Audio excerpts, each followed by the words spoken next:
Chop এবং মুড়ি কি সত্যি ভালো খেতে? চপ শিল্প করে কি কোটিপতি হওয়া যায়?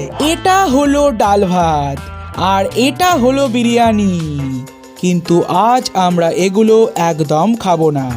আজ আমরা জানবো চপ মুড়ি কি সত্যি ভালো খেতে। কারণ আমরা ডাল ভাত এবং বিরিয়ানির তফাৎটা বুঝে গেছি ভাই। তবে ভাই প্রবীর বাবু কিন্তু মুদির দোকান চালায় না, কিন্তু কেলটু কাকা চপের দোকান চালায়।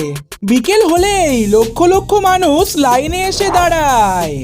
এর উত্তর পেতে আমি চলে আসলাম বিখ্যাত শিল্পপতি কেলটুদার চপের দোকানে।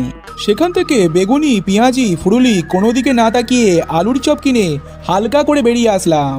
বাড়িতে আসা মাত্রই আমি নিয়ে নিলাম মুড়ি সঙ্গে আলুর চপ। তাহলে দেখা যাক। এটা খাওয়া মাত্রই আমি ভাই বুঝে গেছিলাম চপ মুড়ি সবচেয়ে সেরা।